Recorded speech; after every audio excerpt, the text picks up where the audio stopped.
going to lose everything if this gets out, but maybe it should. Maybe that's the only way someone else doesn't take the offer I did. Maybe someone out there is standing on the edge of the same decision I made 6 months ago, staring at their phone screen, seeing that weird little listing that only shows up after midnight. Immediate night hire, grayscale disposal, East Austin Sector 45 HR. Meals provided, no experience needed, discretion required. You might think it's a scam. I did too, but rent was 2 weeks late. My transmission was shot, and Uber wasn't paying like it used to. So I took the job, and it took something from me I don't think I'll ever get back. It starts in the dark, literally. The shuttle van that picked me up had blacked out windows and smelled like a freezer full of meat left to thaw in July. No driver name, no welcome aboard. Just a laminated badge clipped to the seat in front of me. Mason Keller, temp night shift, grayscale disposal. We drove for over an hour, even though the listing said East Austin. No way we stayed in city limits. Cell signal dropped 20 minutes in. No GPS, just endless stretches of cracked asphalt and scorched brushland. I started to ask the driver where we were going, but the plexiglass divider between us had a bright red sticker on it. Do not communicate with driver during induction hours. Fine, whatever. I just wanted the check. Eventually, we pulled up to a compound behind a massive wire fence, topped with triple coils of razor wire. Beyond the gate, a monolithic gray building, squat and sunken, like it had been buried and only recently unearthed. There were no company logos, just a series of faded letters stenciled onto concrete. GSD-17, containment and reduction. 4 stories tall, but most of it dipped underground. 2 armed guards, no insignia, opened the gate without a word. One scanned my badge with a handheld device, nodded, and motioned for me to enter. And like a good little temp, I followed the line on the floor. Inside, everything was sterile. Fluorescent lighting. Cement floors. Every corridor painted the same dull shade of ash gray. The only color was the yellow safety striping that ran along the walls like veins. A small reception unit. No chairs, no receptionist. Just a narrow window with black glass. A speaker crackled. "Mason Keller, you're late." I blinked. The van dropped me. "You'll clock in at ZU007. Your orientation begins now. Take your induction pack." A small drawer slid open beneath the glass. Inside, a paper folder, a set of gloves, a vest with reflective patches, and a booklet labeled Grayscale Disposal Protocols, Night Shift Edition. Here's where the dread started to crawl in. The booklet wasn't thick, maybe 10 pages, but the rules inside weren't normal. They read more like warnings. Here's a few I remember. Don't record anything. Not with your phone, your memory, or your mouth. If something knocks from inside, the waste drums knock back exactly 3 times.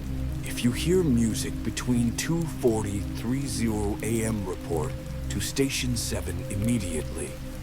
Do not follow it. No whistling. Seriously, just don't.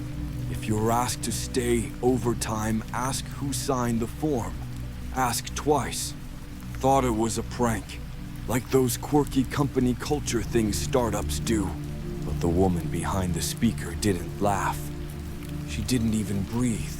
She just said, "Do you consent to these terms?" I hesitated. "Yeah, verbal consent recorded. Please report to Containment Floor 3. You'll shadow Operator Ellis." That was how I met Kara Ellis. Tall, mid-30s.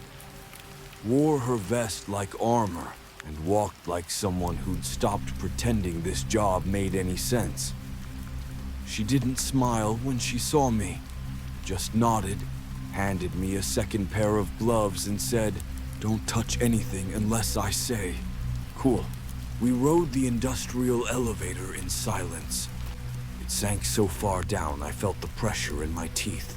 When it dinged, she muttered, "Welcome to Grayscale."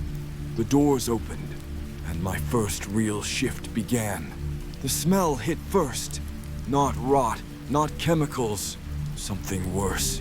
Something wrong.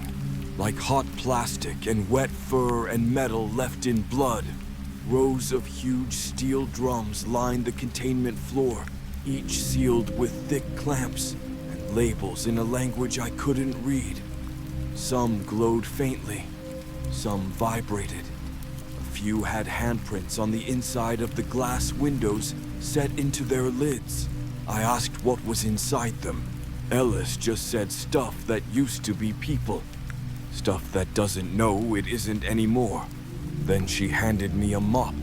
This wasn't waste disposal. This was a burial site for things we're not supposed to name. And I had just clocked in.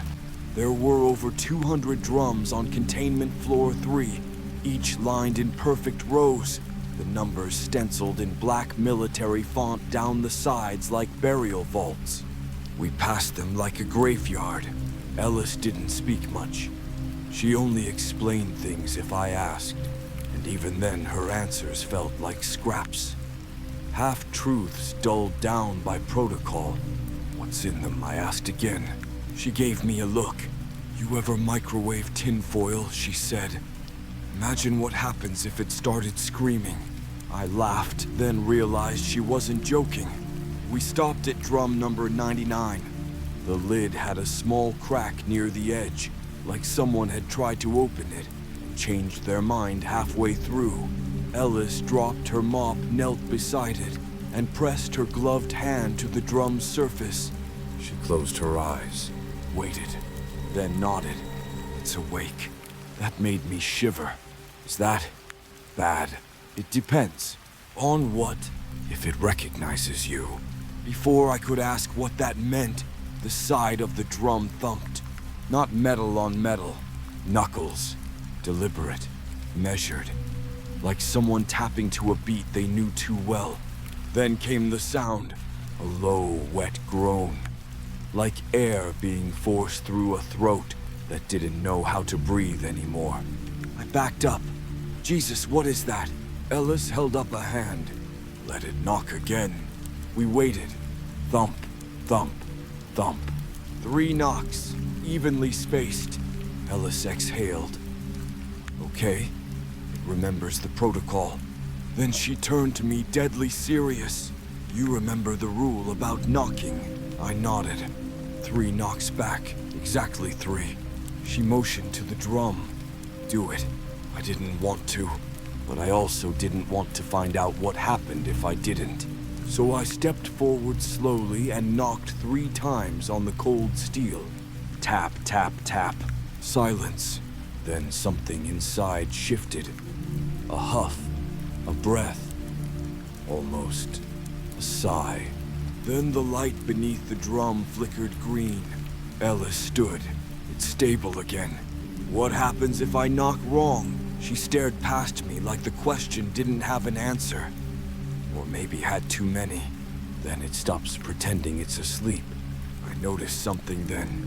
Every drum had names scratched into the steel. Not official labels, just etched by hand. Shallow but visible. No 99 said, "Dawn, return to origin." What does that mean? Ellis shrugged. Could have been what it was called. Or who it was. Some operators named the drums. Makes them easier to track. You named yours. She hesitated, then pointed down the row. Number 102. Etched into the side, Kara E. I didn't ask. Didn't have to. Some part of her had already been sealed in. That night I learned how to mop chemical trails that moved on their own. I learned to ignore whispers that drifted up from floor 4. I learned not to react when the lights flickered in rhythm with your heartbeat. And I learned that every operator gets assigned a drum. Not officially, but spiritually. Eventually, they say it'll call you by name. And when it does, you either answer, or you end up inside. I read the handbook 5 times before my second shift. Back to front, front to back. Looking for some clue, some logic to wrap around what I saw. There wasn't any. It was all written like legal boilerplate laced with fever dreams. Biological integrity is not guaranteed. Unstable subjects may demonstrate memory echoes. This is expected. Do not answer when addressed through the wrong name. Page 7 had a stain on it. A dark one. Like someone had rested their hand there for a little too long. I traced the shape without thinking. It was about my size. Back at the plant, Ellis was waiting in the elevator. "You're early," she said, not warmly. "Yeah, couldn't sleep." She smirked. "That'll pass." The elevator sank again, same sound, same pressure, same gnawing feeling that the world above us was slipping further away. By the time we reached containment floor 3, the air had already started humming, like it knew we were coming. We started in Section B. My job was to inventory drums, while Ellis calibrated the disposal valves. The scanner they gave me didn't beep anymore, it pulsed, like sonar. It vibrated harder whenever I passed drum number 99. Dawn.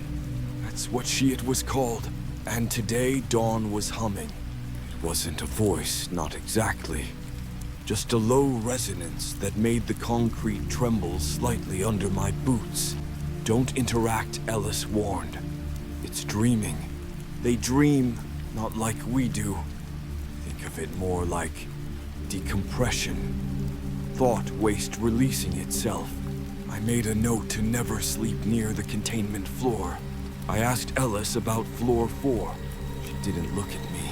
"There is no floor 4. I heard noises from it last shift." "You didn't." But her voice went sharp. "There is no floor 4. That was the first time I realized she was scared. Not of the drums, not of the protocols, but of something we weren't supposed to know existed. Later that night, I saw a man walking down Section D. He didn't have a vest, no gloves, no boots, just a tattered white undershirt soaked to the ribs. He was talking, not to me, not to Ellis, to drum number 113. Couldn't hear the words, just the rhythm, like prayer. When I blinked, he was gone. Ellis must have seen my face. "Don't worry about him." "Who was he?" "Residual staff." "What's that mean?" She took a long time to answer. "People who kept coming to work after the plant let them go." I didn't ask if that meant they were alive. "That shift, 3 drums went red. That's code for critical status contents. Volatile containment weakened. We had to rush. On one of them, drum number 71, the window fogged from the inside. Behind the condensation, something moved. A mouth. No face, just a mouth. It whispered something I couldn't hear. Ellis sprayed it with something blue and slammed the stabilizer clamp shut. It hissed and shuddered until the light turned green again. She wiped her gloves on her vest and looked at me. "Don't listen when they ask for your name. There's a rule they don't write down. I only learned it that night. Every drum remembers at least one thing from its previous self. A memory, a name, a grudge.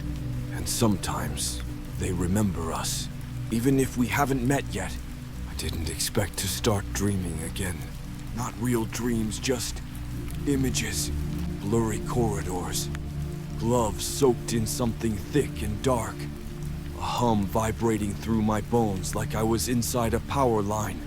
The worst part, I woke up remembering a name that wasn't mine. Called her. Whispered like someone close, too close, had exhaled it into my ear. When I mentioned it to Ellis the next night, she froze. then turned away and started walking. No more talking about names, she said. I followed. But the name stuck to my tongue like resin. That night we were assigned to a protocol I hadn't seen before. Echo Confirmation, Tier 2. We met 2 other night shifters at a steel door marked with faded red paint. I hadn't seen them before. Didn't catch their names.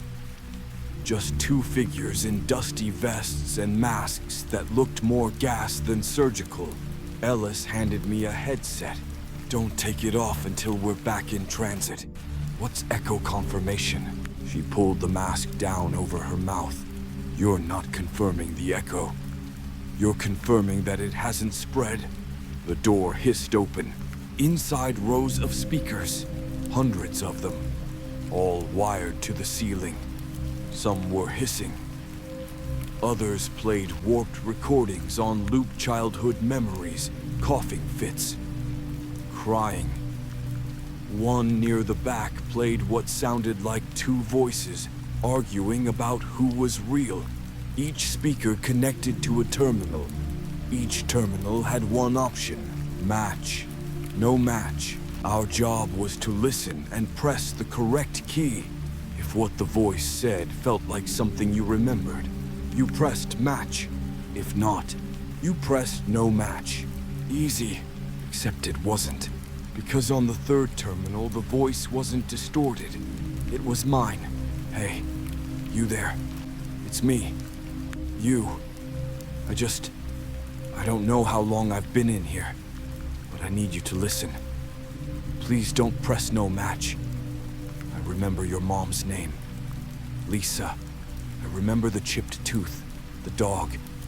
That one night on your roof where you thought the stars blinked wrong. The speaker crackled.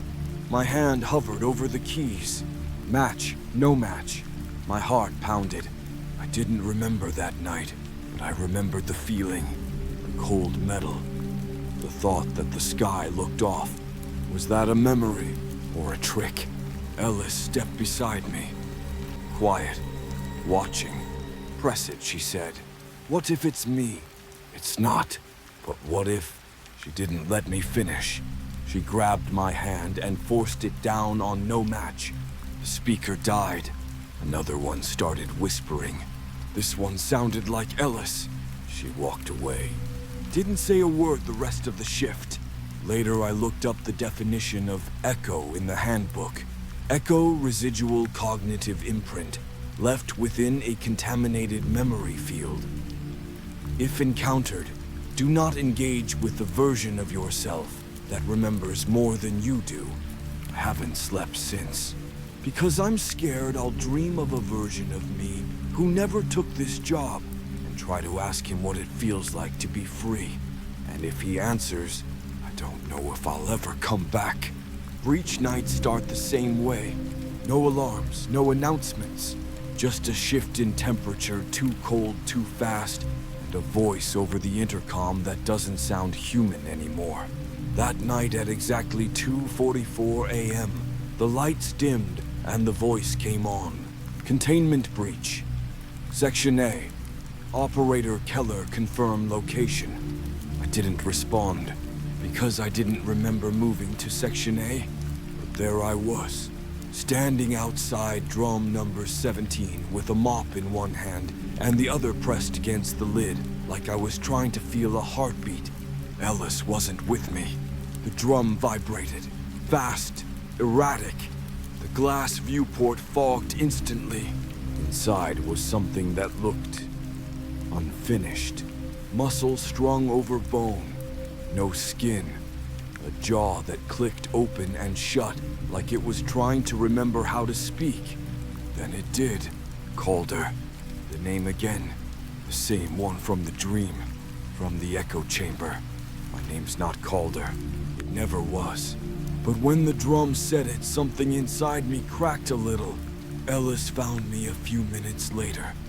Pulled me back like she was yanking someone from the edge of a train platform.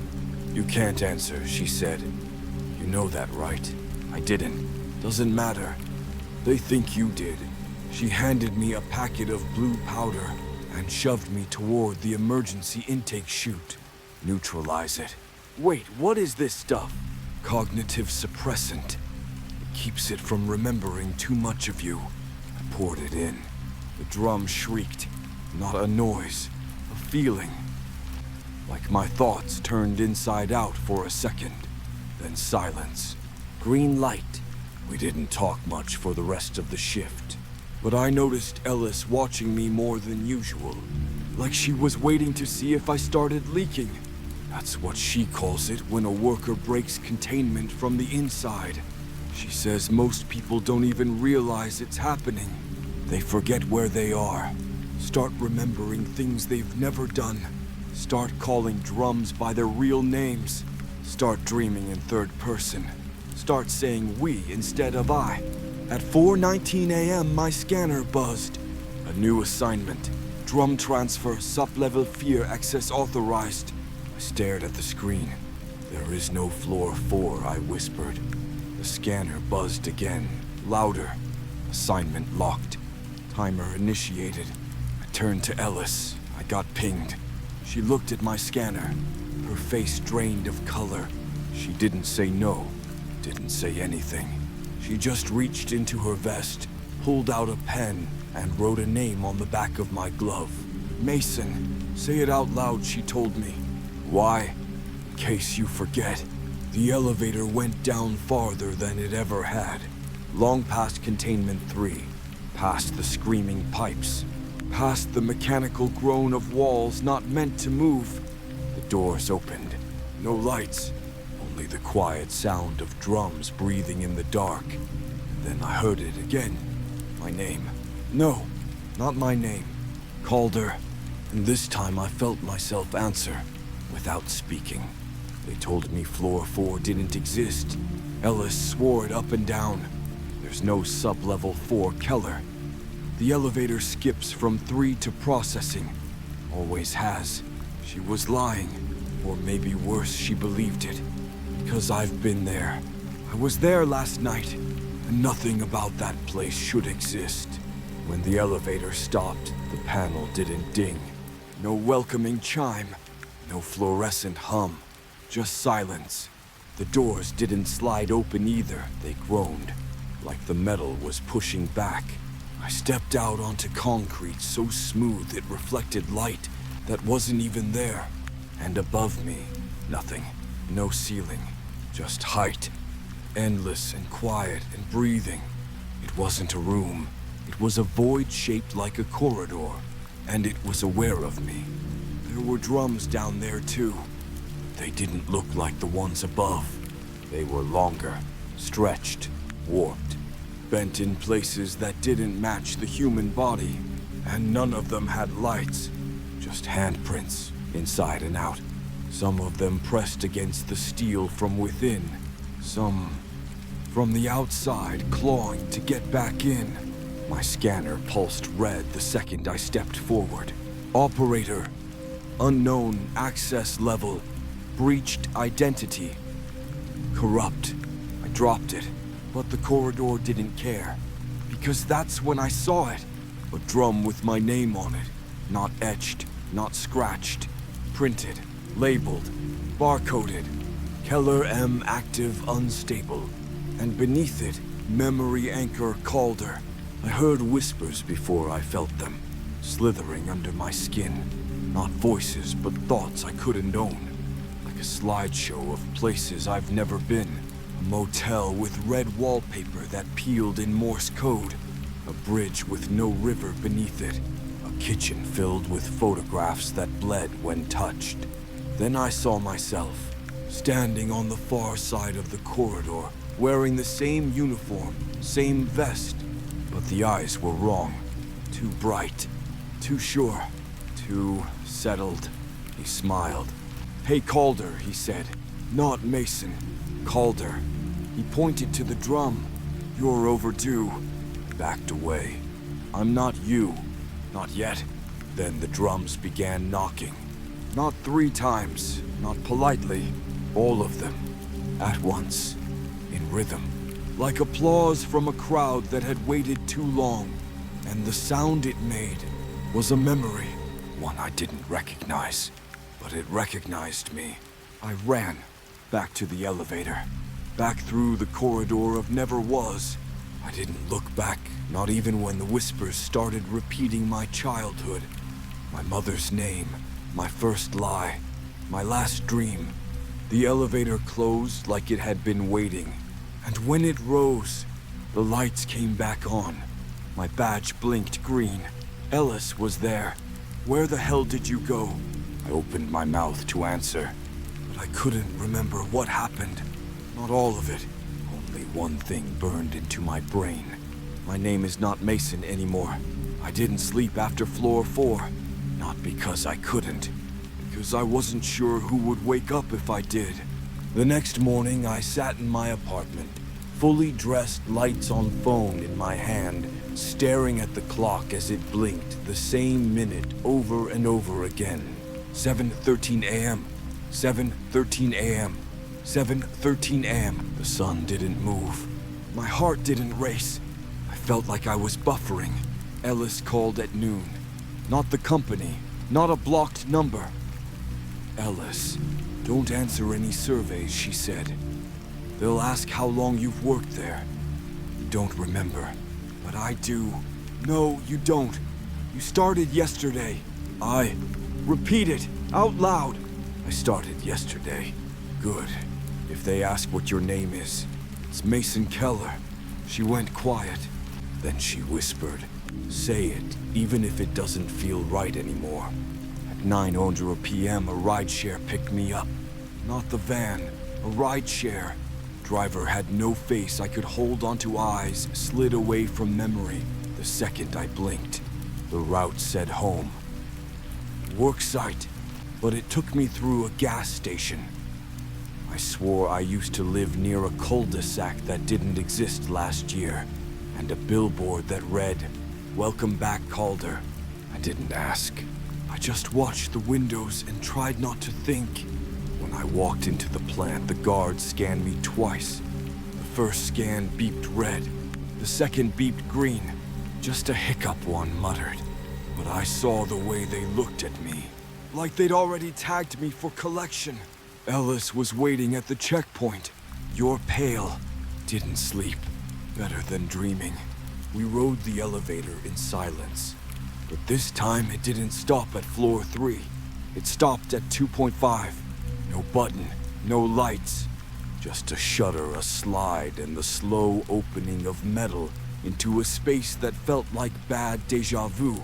This floor wasn't on any schematic I'd seen. No containment drums. No lockers. No people. Just rows of cots, military style, and IVs dripping into nothing. Some of the cots had restraints. Some of them had shoes on the floor beside them. None of them had bodies, except one. A man lay there motionless, hooked to 3 IV lines, eyes open. He blinked once when we walked in. Ellis didn't flinch. She walked over, tapped the clipboard on the wall, and spoke without emotion. Subject Keller M. Drift status delayed. Who is he? I asked. She didn't answer. I stepped forward. His eyes locked on mine, and in my own voice he mouthed, You're late. I stumbled back. He's not. Ellis shoved me toward the elevator. That's not you yet. I froze. Yet, she didn't explain. She just pushed the button. The doors closed, and I was still shaken when we hit floor 3. That shift was quiet. Too quiet. No knocks, no malfunctions, no red lights. Only one drum made noise, number 99. Dawn. She didn't hum this time. She laughed, low and cracked and broken like glass underfoot. And I swear, for a second, I laughed too. In the handbook, green means stable. Green means you're safe.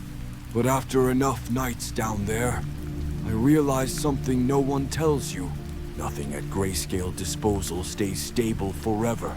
Not the drums, not the shifts, not the people, and not the lights. Especially when they stay green for too long. That night I walked through Section D. I was doing my loop like usual clipboard. in hand fake confidence in my spine when I noticed every single drum had a solid, uninterrupted green light. Not blinking, not fading, just steady. They looked like runway lights guiding a plane into the abyss. Something in me knew that wasn't normal. Ellis confirmed it without needing to. She caught up with me, took one look, and stopped cold. "Don't acknowledge it," she whispered. "The lights." She shook her head. Them. The drums weren't still. Behind those green glows, the contents weren't sleeping. They were waiting. Every single viewport had a silhouette inside, pressed tight to the glass, motionless, like they knew we were watching, or worse, like they were watching us, not watching them. I forced my eyes down to my checklist, but the paper was blank. No assignments, no serials, no timestamps. Just 4 words printed across the entire page. Green is not good. Ellis took the clipboard and folded it like it was a cursed object. "Where did you get this?" "It was in my locker." "You don't have a locker." "I don't." She didn't answer. She just tore the paper and stuffed the pieces into her vest. And then for the first time she grabbed my wrist, not to hurt but to warn. "If they start smiling, run." I didn't understand until an hour later. We passed drum number 88. It had always been quiet, a static hum at most, but tonight the viewport fogged, and 2 palm prints slid across the inside, leaving trails in the condensation. Then the fog cleared, and there it was. A face, human-like, wrong in the way wax figures are wrong when they try to mimic laughter. The mouth stretched wide into a grotesque grin that didn't stop moving. And as it grinned, the green light flickered, like it was laughing too. I stepped back. Ellis blocked my way. "Don't turn around," she said. "You'll see more." I heard them. Behind us. To the sides. Maybe even above us. Grinning, silent. And the lights still green. We walked like we were blindfolded. Eyes straight. Hands clenched. Every step an act of willpower. Somewhere in the drums, something whispered, "It's safer when you're scared." When we got back to the elevator, Ellis finally spoke. "There's a theory," she said, "that the drums mimic your emotional signature. That they evolve when we do." "Why green then?" "Green's not for safety," she said. "It's for agreement." "Agreement with what?" She didn't answer.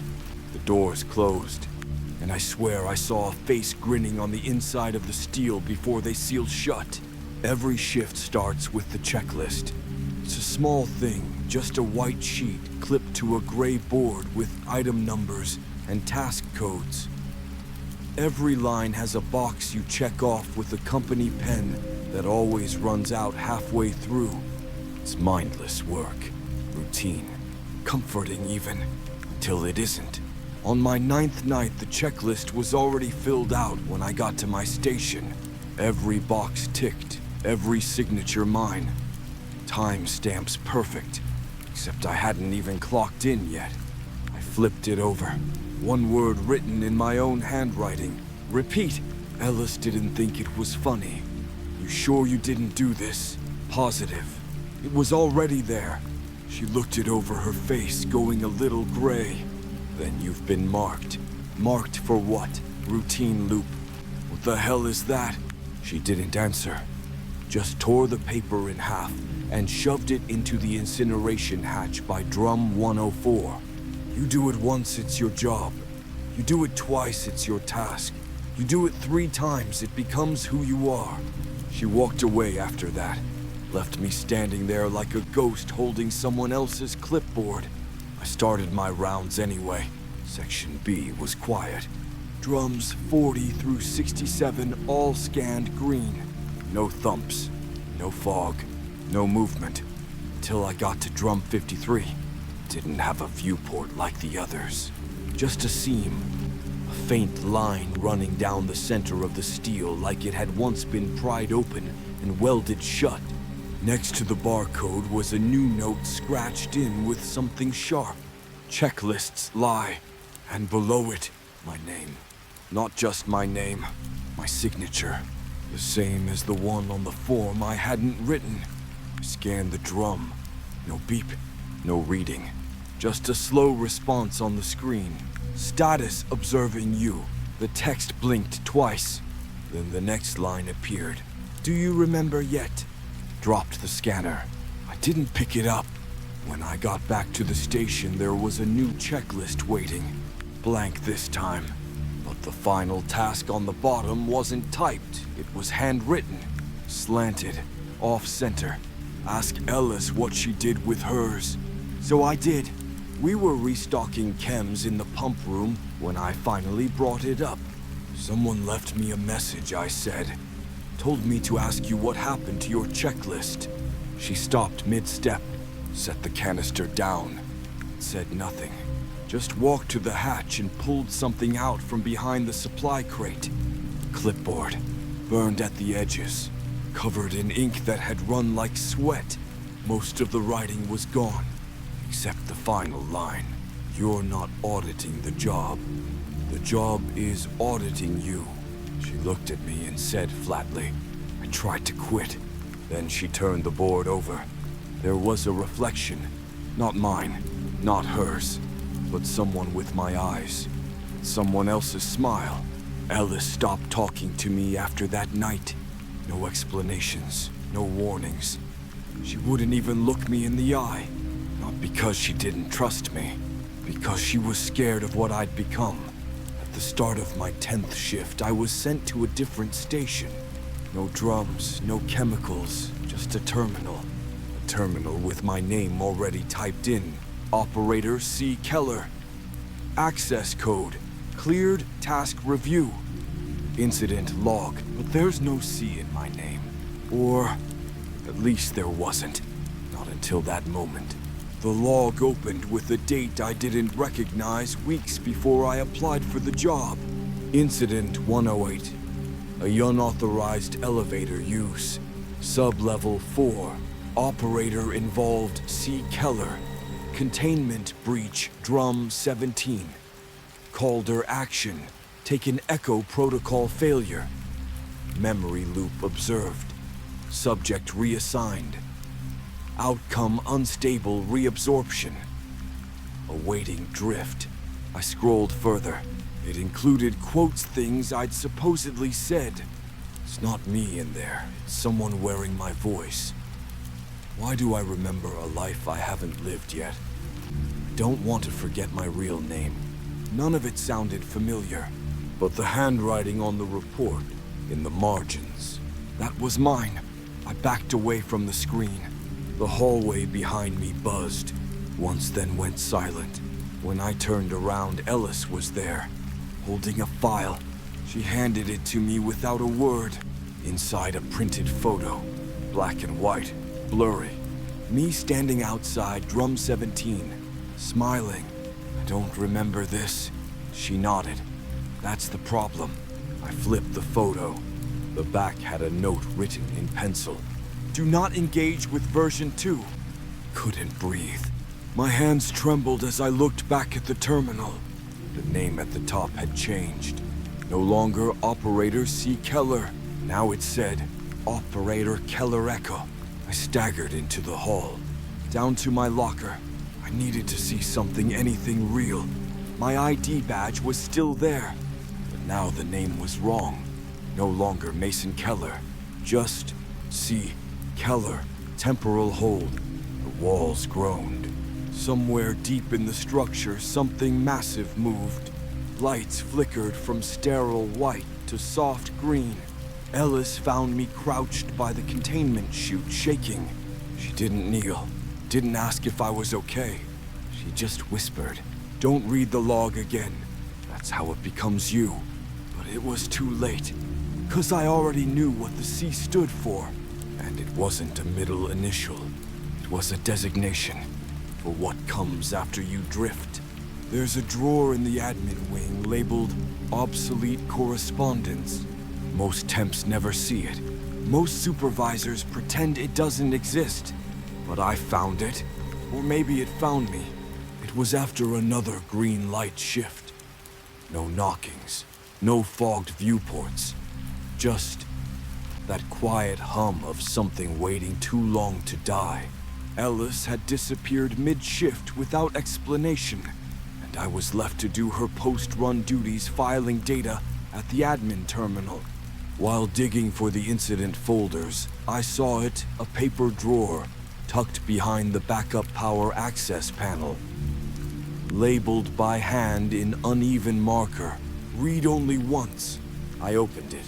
Inside were printouts, dozens of them. Not typed emails or incident logs. Memos. Memos that no one had ever meant to send. The first was short, titled, "For the one who thinks they're still new. You've worked here longer than you remember. You've died here more than once. But don't worry, only one of you makes it to payroll." I laughed, nervously, and then I flipped to the second. It was dated 12 years ago, but the name on it was mine. Memo reassignment initiated. Keller M. Candidate 2, memory drift confirmed. Recommend suppression or containment, pending operator compliance. Signs of retention through checklist error and subject recognition.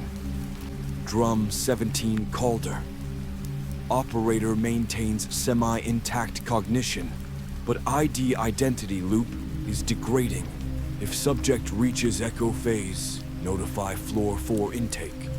Until then, treat as if nothing is wrong, especially if it believes it is still human. My mouth went dry, because that's exactly what Ellis was doing. I flipped through more. A memo titled, "Whistling Incident."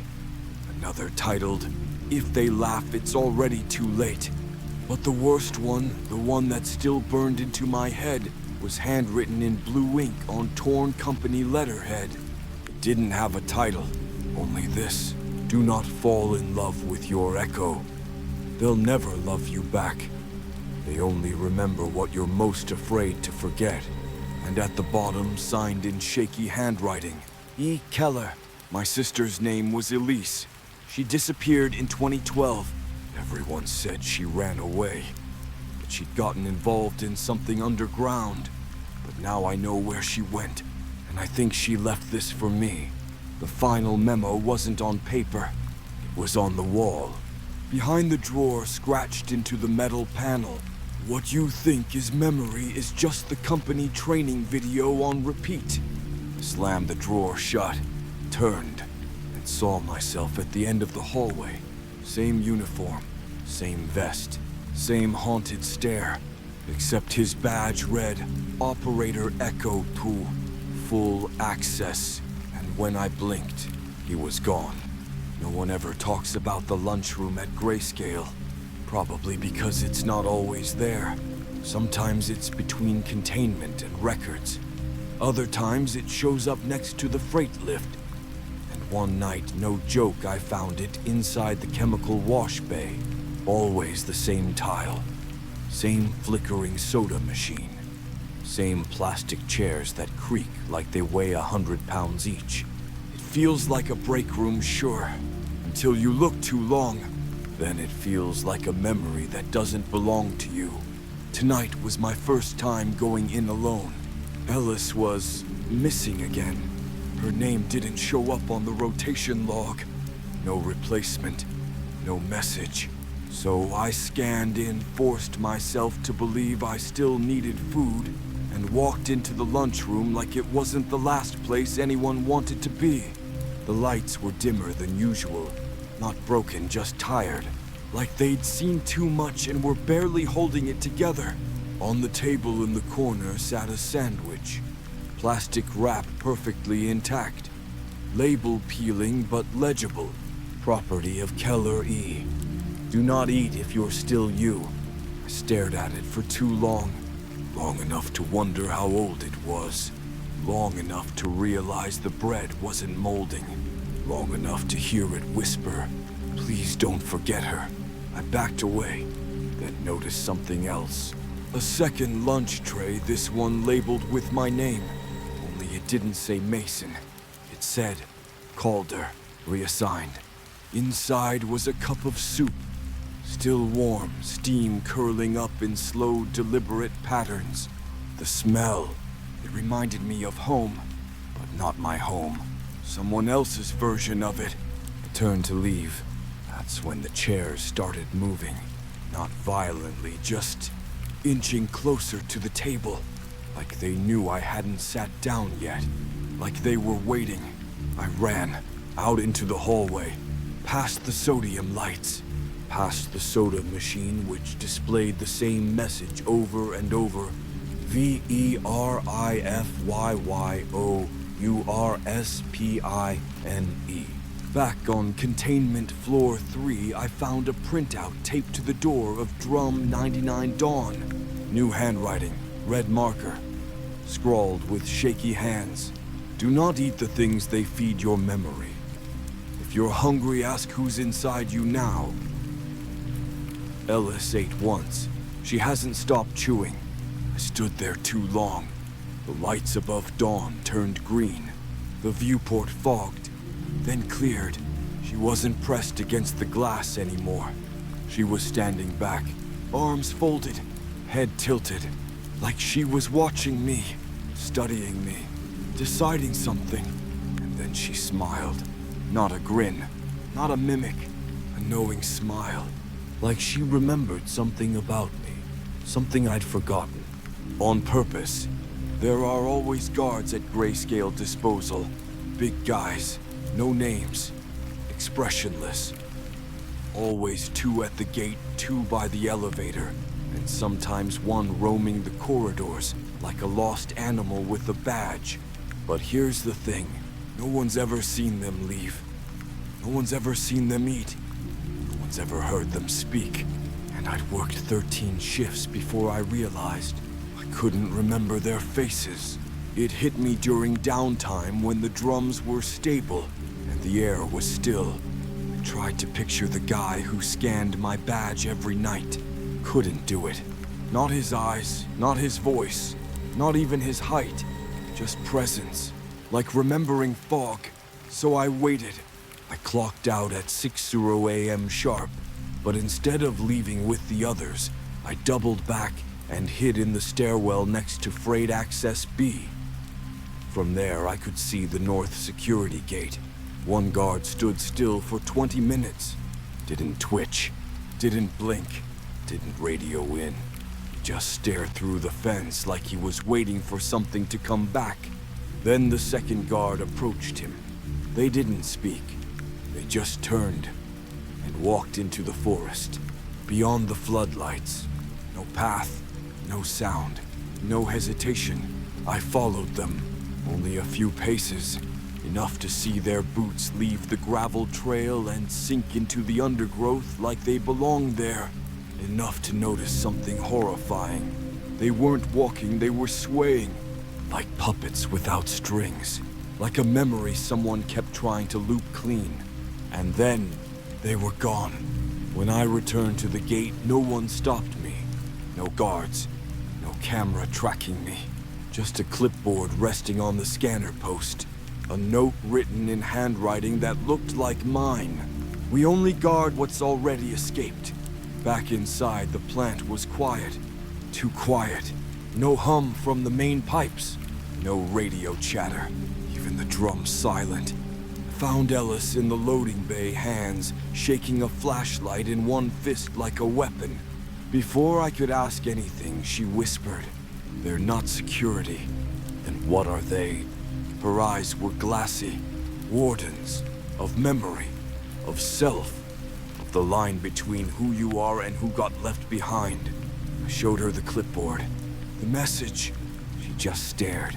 Then said, "You've been outside protocol too long. They're watching you now." Who? Ellis just backed away. They're not supposed to watch someone this long unless they're ready to make a copy. That word stuck with me. Copy. 'Cause what if that's what the guards are? Not protectors, not enforcers, but us, reassigned, rewritten, returned to service. That night, the man at the elevator wasn't faceless anymore. He looked like someone I might have known once. Same shoulders, same hairline, same scar on his chin I got in 8th grade falling off a swing set. He stared at me, and just before the doors closed, he spoke. Clock out before they laminate your soul. It happened quietly. No announcement, no red lights. Just a notification on my terminal at the start of Shift 14. New primary assigned drum 001K, alias Echo Zero. Status contained. Responsive. Interactive operator of record. Keller C. I didn't request a new drum. No one had ever been assigned to 001K before. Most of us didn't even believe it was real. Drum 1 wasn't on any map, but I'd seen it once. Down on floor 4, behind the rows of crooked drums. The one with no light. Just darkness behind the glass, and the feeling of being watched before you even arrived. I asked Ellis if she'd heard of Echo Zero. She froze. Where'd you hear that name? It's on my schedule. You need to opt out. I don't think I can. Then lie, she whispered. Lie to the drum. Lie to the lights. Lie to yourself until you can't remember why you ever needed the truth. The access elevator that led to 01K wasn't marked. It required 2 scans, one from me, one from the night supervisor. But the supervisor wasn't human. Or if he wasn't only that anymore. He sat inside the security booth like a mannequin draped in memory. Eyes that didn't blink. Lips that moved out of sync with his voice. Echo Zero requests your presence. Comply or drift. The elevator opened with a metallic gasp. There were no floor indicators, no buttons, just descent. Cold, wet, metal clicking in a rhythm that mimicked a heartbeat. When the doors opened, I was underground, but not beneath the plant. Somewhere else, somewhere older. The walls were concrete, but wrong. They curved inwards. Felt too tight, like I'd entered a body instead of a hallway. And at the end, drum 001K. Black as obsidian.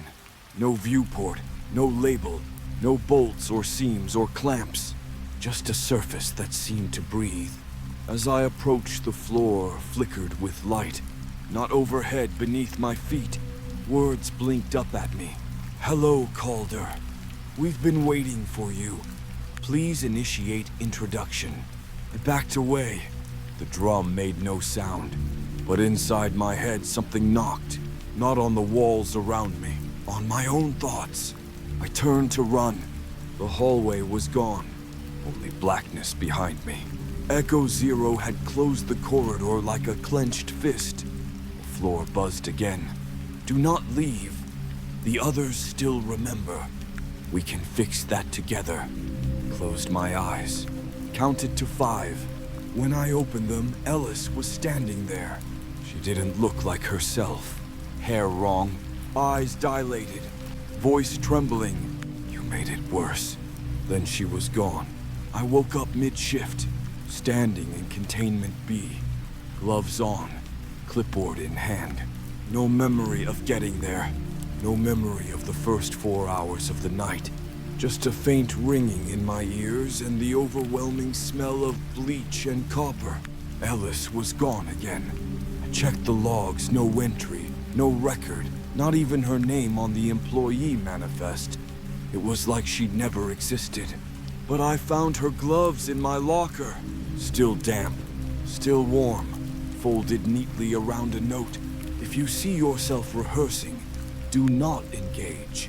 Let the copy finish. Pretend you weren't meant to watch. The lights flickered. For exactly 3 seconds, all the hallway speakers turned on at once. No sound, just static. Then one by one they cut out except for the speaker by drum 66. From it came a voice I'd never heard out loud but knew immediately. My voice. Again, from the top. Peeked around the corner. There I was, or someone wearing me. standing stiff-backed in front of drum 66, reciting lines from memory like a school kid. Good evening. This is Operator Keller responding to minor containment fluctuation. Confirming drum ID prepping stabilizer. Executing memory anchor protocol. Now, he did it 3 times. Exactly the same each time. And then he smiled, like he knew someone was watching. I ducked behind the hatch rail, heart racing. A soft click behind me. Another clipboard gently slid onto the floor. Blank checklist, except for one line written in red. You're not rehearsing anymore. You're being tested. I didn't go back to the admin wing. I didn't log out. I just walked, blindly, until I found the observation theater, a room I hadn't seen since orientation. Rows of plastic seats facing one-way glass that looked down over sub-level 1. Only now the screen was playing footage of me. At least, I thought it was me. Wearing my vest, saying my name. But the dates on the corner of the video feed, they went back 3 months before I got the job. Some even older. All of them labeled Rehearsal Run. Keller Seed Line. Rehearsal Run. Version 14 Rehearsal Run. Version. They've been practicing me. Testing me. Tuning every emotional response. Every panic. Every obedience. Until I was perfect. Until I was ready to replace someone or be replaced myself. In the last video, the version of me looked straight into the camera and whispered, "The trick is pretending you're not watching yourself fall apart. The incinerator isn't for trash, it's for evidence." Every temp learns that eventually. Old checklists burned. Defective gear burned. Logs with the wrong name or the right truth burned. If it's been seen but shouldn't have been, it goes into the red hatch by drum 81. And Ellis, she left something in there for me. It started with a sound, a dull metal clunk while I passed drum 81 on routine. The hatch wasn't supposed to open without supervisor override, but it was ajar. Inside ash, a bit of half-melted plastic, and something wrapped in foil. Charred but intact. I pulled it out. Inside the foil was a tape. Actual magnetic tape, reel to reel. Labeled in shaky ink. E. Keller. Final drift note unplayed. I stood frozen for what felt like hours. Then I did the unthinkable. The media terminal in records had a port. No one used it. It buzzed to life with a low analog hum I hadn't heard since childhood. And then, her voice. Ellis. Not the clipped, exhausted woman I knew, but softer, warmer, younger. Like she still believed the job was just a job.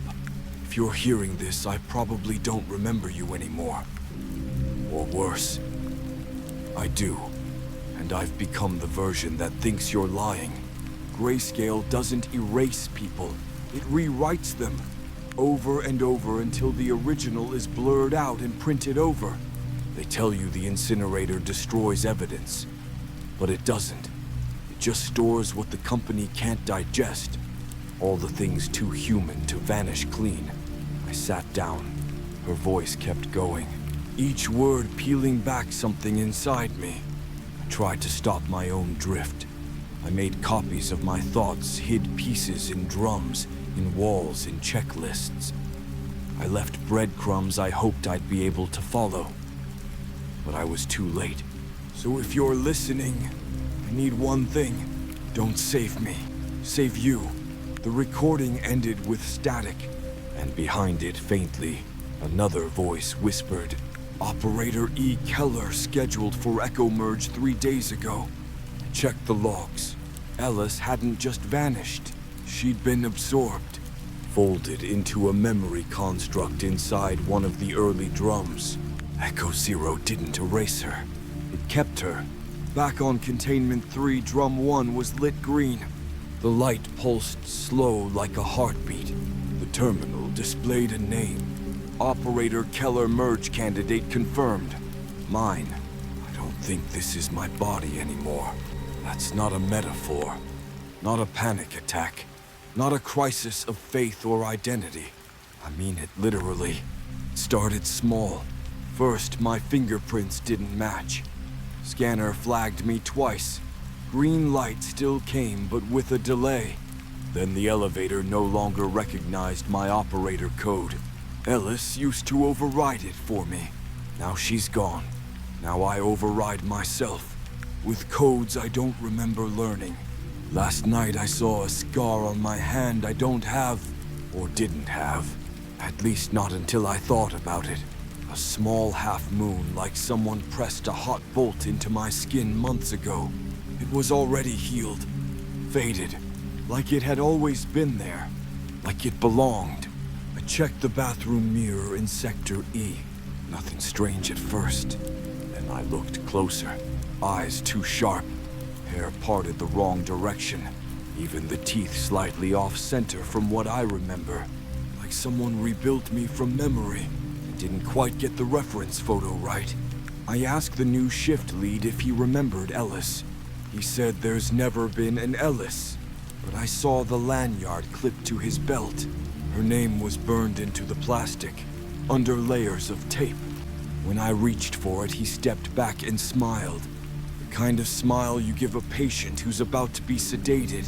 The terminal back at my station no longer says, Operator Mason Keller. It says, Operator Keller. Echo designation.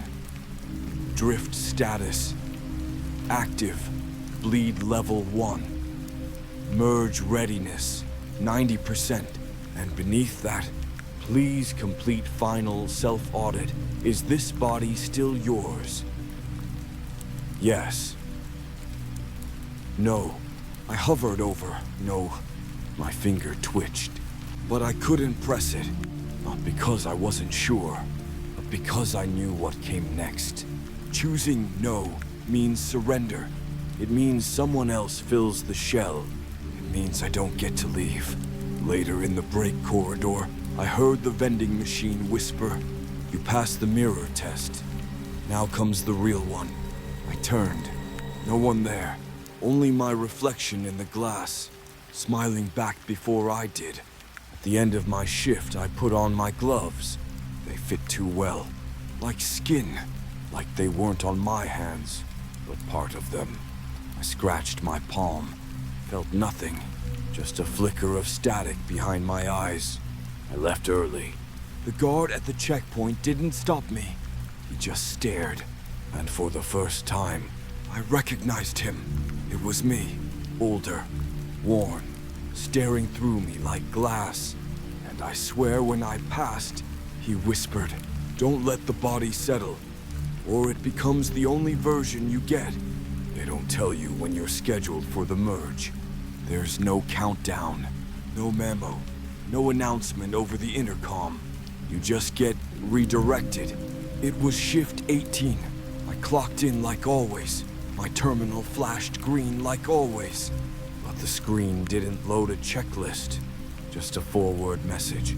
Report to merge room. No floor number. No map. No supervisor signature.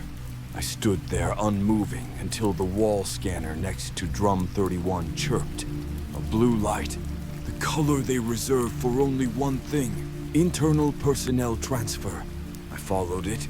It led me down past Section C, past the ruined lockers where Ellis once etched names into metal with a broken tag. The blue lights pulsed at every turn like breadcrumbs for the end of something I didn't know I'd started. I found the merge room hidden behind the auxiliary filtration station. There was no door, just a gap in the concrete. Inside, a small sterile chamber lit by a single overhead bulb. A chair bolted to the floor, straps on the arms, a mirror on the wall, and a screen that flickered to life the second I entered. My name flashed first. Operator Keller C. Echo Index. Stabilizing. Merge status. Ready. Please confirm. You are the original. You are the copy. I didn't move. My reflection in the mirror tilted its head. Before I did. Then it said in my voice, "You've been rehearsing this line for weeks. Time to deliver it." I backed away, but the room pulsed like a heartbeat in the walls. The chair behind me creaked, shifting toward me. I heard Ellis's voice, not from a speaker, from inside my head. They don't erase you, they just stack you, layer on layer, until you can't tell if you're the memory or the moment it was made. The reflection in the mirror smiled, not cruel, just resigned. One of us gets out, one of us stays, but neither of us gets to stay whole. The screen changed again. Begin echo merge. Yes, yes. No, no option. Just consent through submission, or consent through delay. I stepped forward, then stopped. The only thing real was the weight in my pocket. Ellis's gloves. Still damp, still folded, still human. I turned to the screen. I didn't press anything. I just said the words I remembered from the tape. Don't save me, save you. And the room went dark. When the lights came back on, I wasn't in the merge room. I was in the intake lobby, like it was my first day. Only, the clock read January 3rd. I started the job on February 17th. The walls were brighter. The air didn't smell like bleach. There were posters on the walls about company values and safe memory handling. One of them had my face, but the name, Calder E. Keller, Empathy Technician, Echo Stabilization Division. I tried to leave. The front gate was gone. The hallway stretched back infinitely fluorescent lights, buzzing overhead like a pulse. You could walk forever and never reach the end. Every terminal I passed greeted me by name. Welcome back, Keller. Welcome back, Calder. Welcome back, Echo. I wasn't Mason anymore. Maybe I never was. Then I saw the copy. Or maybe it was me. He stood at the far end of the corridor. Same uniform, same tired eyes, holding the same gloves I kept in my pocket. He said, "You're the last iteration that asked to stay human. They stopped offering the choice after you."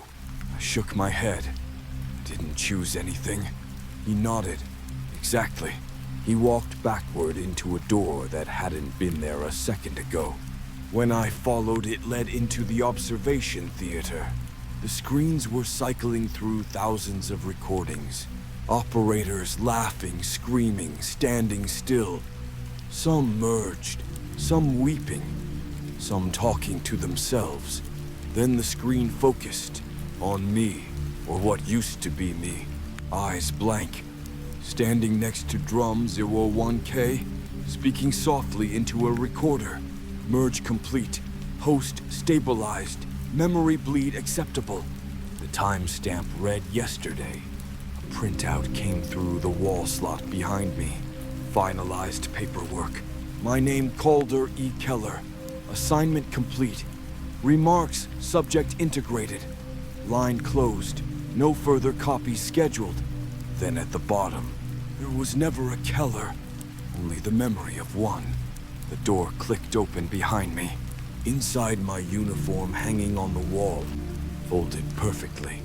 Except it wasn't my size.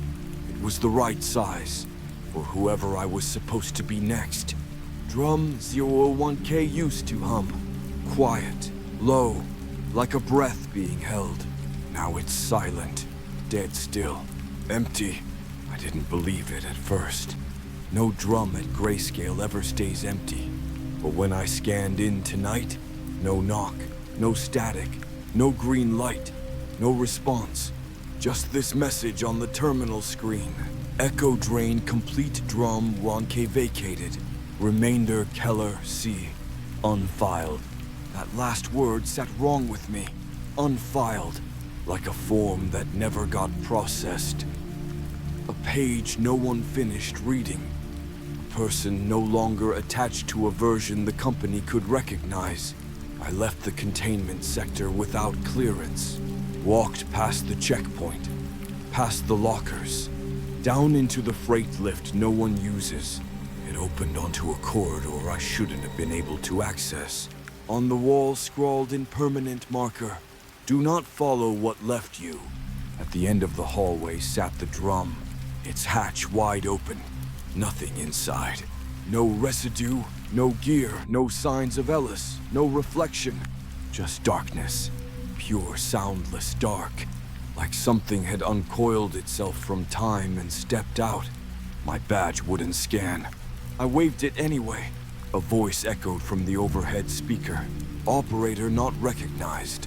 Would you like to become one?" Options appeared below. File new instance. Join existing memory. Vacate body. I stepped back, but the hallway was gone. Walls behind me now pulsed green, and the gloves in my pocket gone. In their place, a folded checklist with only one task left unchecked. Be forgotten. I stood at the edge of the open drum for a long time. I don't remember how long. Time here doesn't move. It loops. It drips. It waits, like a drum with no one inside it. Thought of Ellis, her voice in the tape, her note in the incinerator, and her smile before it wasn't hers anymore. She said, "Don't save me, save you." But I couldn't, because there's no me left to save. So I stepped into the drum and sat down. The hatch hissed shut behind me. For the first time in weeks, I didn't feel fear. I felt still, like a story finally out of pages. The terminal flickered one last message outside. Drum 001K occupied. New alias unknown. Welcome to the team.